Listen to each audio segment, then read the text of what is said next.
Pose de la première pierre du futur grand marché de Bouaké par les présidents Emmanuel Macron et Alassane Ouattara.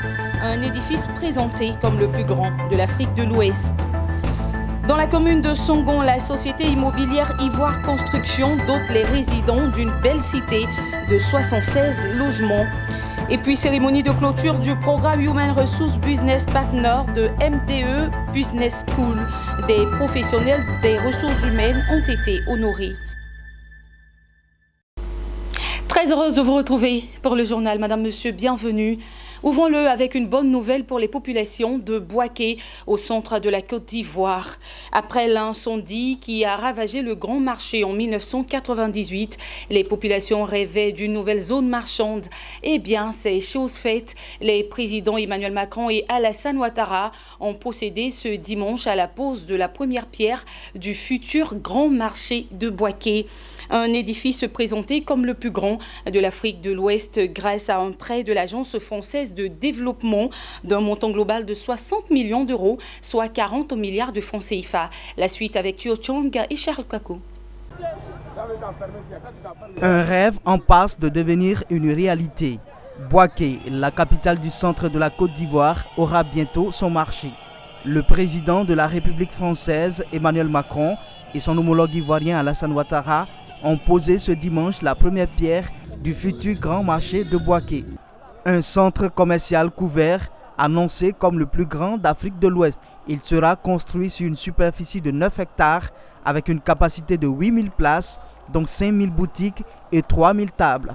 Ce joyau architectural dont la fin définitive des travaux de construction est prévue en mai 2022 comportera 5 blocs commerciaux qui porteront les noms des différents maires qui se sont succédés à la tête de la commune de Bouaké. 27 mois avant la fin des travaux, les promoteurs rassurent déjà les acquéreurs sur les coûts sociaux qui seront pratiqués. À partir de 350 000 francs CFA pour les boutiques de 6 mètres carrés et 95 000 francs CFA pour une table. À Bouaké, les populations sont aux anges. Vraiment, ça fait 21 ans que le marché de Bouaké est brûlé. Toutes les maires ont passé.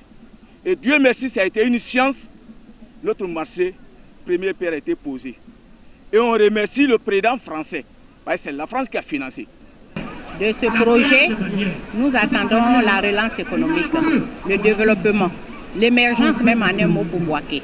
Nous avons souffert et ce projet vient à point nommé. Il permettra de tisser de nouvelles relations commerciales parce que depuis la crise, toute la sous-région qui passait par Bouaké traverse la ville pour la capitale Abidjan. Pas seulement au niveau de la population de Bouaké, mais c'est toute l'Afrique. Parce qu'un marché de 8000 places, un marché de 3 et 5000 magasins, c'est du jamais vu. Donc pour nous, un marché, c'est un facteur puissant de développement. Un marché permettra certainement aux impôts de mobiliser le maximum de recettes de l'État de Côte d'Ivoire. Pour nous, c'est une renaissance. Non seulement en tant que diriger, la stabilité de Bouaké. Au total, ce sont 8000 commerçants qui pourront occuper cet espace sur lequel est bâti également le bâtiment de l'état civil. Ce projet est financé par un prêt de l'Agence française de développement AFD pour un montant de 60 millions d'euros, soit 40 milliards de francs CFA. Ce prêt symbolise la bonne coopération entre la France et la Côte d'Ivoire qu'a quitté Emmanuel Macron après avoir posé plusieurs actes, dont l'inauguration d'une agora sportive de plus d'une vingtaine de milliards de francs CFA, également financée par l'AFD. Le président Emmanuel Macron a donc quitté la Côte d'Ivoire après 3 jours de visite. Une visite marquée par la signature de plusieurs accords, de l'inauguration d'un agora sportif, mais aussi l'annonce de la réforme du CFA et la création de l'ECO. Un changement dans la continuité qui laisse tout de même de grands questionnements en suspens. Nous avons rencontré pour vous quelques membres de la société civile pour avoir leur avis justement sur la question. On écoute. À partir de maintenant, ce qui caractérisait le franc CFA, c'est que 50% des réserves d'échange des pays membres étaient logées dans un compte au Trésor français qu'on appelle le compte d'opération, un compte qui sert à garantir la convertibilité et la stabilité de la monnaie. Ce compte ne va plus exister. Et aussi dans les organes de gestion de la Banque centrale, vous aviez des représentants du gouvernement français. Donc ces représentants seront retirés. Et le nom de la monnaie, donc le franc CFA, qui fait appel un peu à l'époque coloniale, même si la dénomination a évolué, en tout cas la signification du sigle a évolué, en tout cas le nom du franc CFA va changer, ça va s'appeler l'ECO. Voilà. Donc ça, c'est des avancées majeures sur le plan de la symbolique et sur le plan même de la portée économique. Hier, de la déclaration du président Macron, il y a effectivement cette volonté de laisser persister encore le régime de change fixe entre la nouvelle monnaie ECO et l'euro. Et là, c'est une mauvaise chose. C'est une mauvaise chose parce que fondamentalement, on n'avance pas. Et la seule, je vais dire, avancée dans cette affaire, c'est nous dire effectivement que désormais, nous n'allons plus déposer 50% de nos réserves de change en France. Là encore, c'est une arnaque. C'est une arnaque parce que les accords de coopération monétaire ont été signés par chaque pays. Il faut que ce soit dit. Pas par un groupe de pays, par chaque pays. En clair, la Côte d'Ivoire de Houphouët-Boigny, ça a été paraphé par Houphouët-Boigny, le Burkina a paraphé, le Togo a paraphé. Ce n'est pas un seul président qui a paraphé au nom des pays de l'UEMOA, mais chaque pays a paraphé.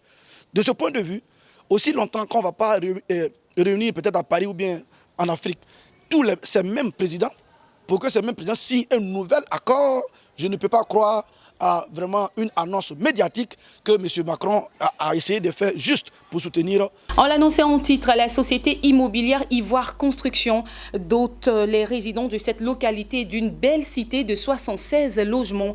La remise officielle des clés de cette cité s'est faite le samedi 21 décembre 2019 au sein même de la cité. Le reportage de Marthe Sekongo et Tima Traoré. La société de promotion immobilière Ivoire Construction améliore l'accès au logement de la population d'Abadjin-Kouté, quartier situé dans le département de Songo. Il s'agit d'une cité fraîchement construite qui se décline en 76 logements avec en son sein des services essentiels tels que l'énergie, l'eau potable et la sécurité. La remise officielle des clés de la dite cité s'est tenue en présence des guides religieux, mais aussi des autorités coutumières. La chefferie d'Abadjin-Kouté félicite les familles parties prenantes de ces programmes et remercie Ivoire Construction d'avoir compris le bien fondé de cette démarche. Un contrat gagnant-gagnant qui vise essentiellement le bien-être des familles.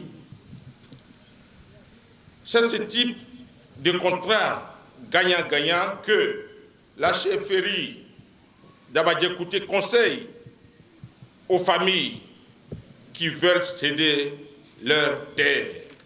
Cette cité est le premier programme immobilier de Ivoire Construction. Le coût total de cette réalisation s'élève à plus d'1,3 milliard de francs CFA. Le président directeur général d'Ivoire Construction a rassuré de sa disponibilité d'œuvrer pour le département de la région Ébrié. Il a éclairé les autorités présentes sur les travaux effectués mais aussi sur les actions en cours.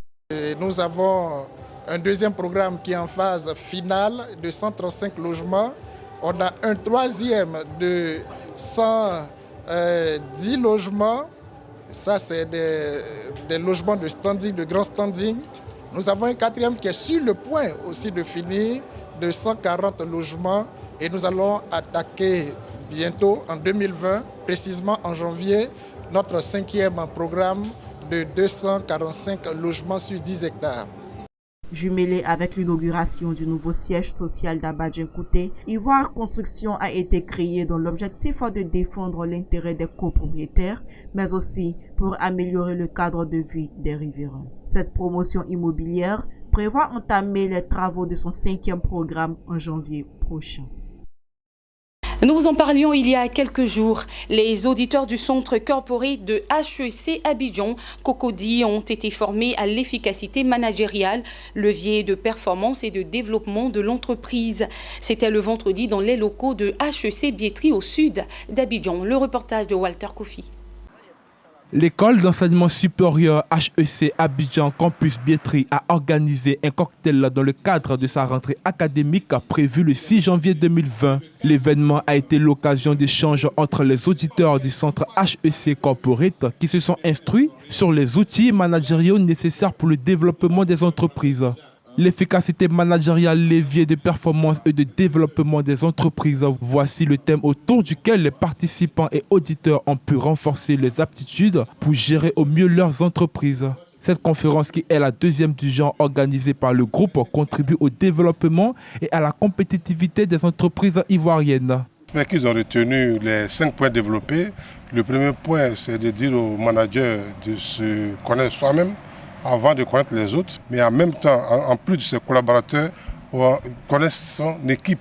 Donc il y a 3 niveaux, se connaître soi-même, connaître son collaborateur, mais connaître son équipe. J'ai retenu que dans le management, il est très important de se maîtriser.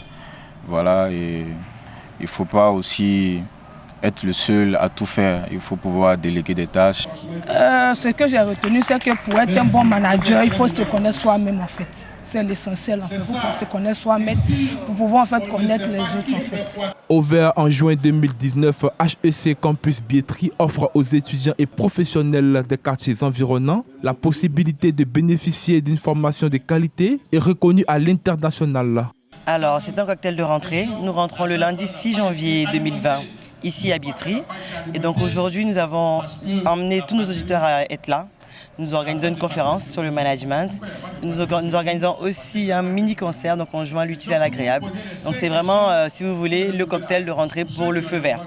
Et à la base, nous, les formations que nous faisons ici, c'est des formations à bidiplomation. C'est-à-dire ici, pour quelqu'un ici qui entame un cursus ici, une formation ici, cette personne-là a la possibilité, au terme de sa formation, de sortir ici avec 2 diplômes, c'est-à-dire un diplôme du Macamest et un autre diplôme européen. La soirée s'achève dans une ambiance festive au cours de laquelle les auditeurs ont esquissé des pas de danse au rythme des sonorités africaines. La cérémonie de clôture du programme HABP, Human Resource Business Partner de MDE Business School, s'est tenue le week-end dernier dans la commune de Cocody. À cet effet, les professionnels des ressources humaines ayant reçu la formation ont tous été honorés. Une formation qui leur a valu l'acquisition des compétences managériales, nous disent Zeynab Dosso et Richard Akeke. Venus de diverses entreprises ayant une diversité de leur formation académique et de leur domaine d'activité, ces 17 managers nourrissaient tous la même ambition, celle de donner un élan nouveau à leur carrière professionnelle. C'est là tout l'intérêt de leur participation au programme HABP, programme de gestion des ressources humaines comme partenaire managérial. Au terme de cette formation, ces participants se sont enrichis de nouvelles compétences managériales. J'ai suivi cette session de formation et qui a contribué véritablement au développement du personnel. Et donc je m'en réjouis. Aujourd'hui, je suis heureuse avec tous mes autres amis de recevoir ce certificat qui confirme que nous sommes désormais des HABP Partners. Bon, c'est une formation de qualité parce qu'aujourd'hui, les challenges qui s'offrent à la fonction des ressources humaines demandent que cette fonction puisse s'adapter à son environnement. Donc aujourd'hui, nous avons des défis énormes. Donc ça demande aux responsables des ressources humaines de comprendre le business dans lequel il est, d'apporter des solutions adaptées pour chaque type de challenge qui s'offre à lui et les défis au niveau de son organisation. Le programme Ressources humaines Business Partner est une initiative de MDE Business School en partenariat avec le réseau ivoirien des gestionnaires de ressources humaines pour rendre performantes des entreprises en vue d'une contribution au bien-être de la population. Pendant longtemps, la fonction RH a été une fonction qui s'occupait des aspects administratifs, qui accompagnait en définissant des postes, en gérant le nombre d'heures d'absence, de présence. Aujourd'hui, la fonction RH doit être une fonction qui accompagne l'entreprise dans son développement. Et donc, les responsables RH doivent comprendre, être en mesure de comprendre la stratégie de leur entreprise et l'intégrer dans la gestion des personnes. La cérémonie de clôture de la première édition du programme HABP a été marquée par la présence des alumni MDE, mais également celle du ministre de la Modernisation, de l'Administration et de l'Innovation du service public. C'est important, lorsque on est dans le domaine du travail, de se développer personnellement, de développer ses capacités humaines et intellectuelles. Et donc notre administration est en pleine mutation et il est important que la formation soit un des éléments essentiels pour permettre à notre pays de continuer de se placer au centre même du développement.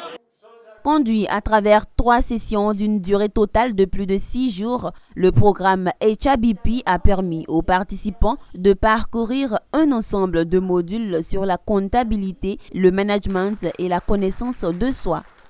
En images pour finir, la Tanzanie bénéficiera de 272,12 millions de dollars de la Banque africaine de développement, en abrégé BAD, afin de financer la construction d'un nouvel aéroport à Dodoma, la capitale du pays. La construction de ce nouvel aéroport vise à répondre à la croissance attendue du transport aérien dans le pays et en Afrique de l'Est de façon générale. Et voilà, c'est la fin de notre journal préparé par l'ensemble de la rédaction. Merci de l'avoir suivi. Surtout, n'oubliez pas, nous sommes en fin d'année, occasion pour rappeler aux uns aux autres d'être prudents sur les routes car la vie est précieuse. Au revoir.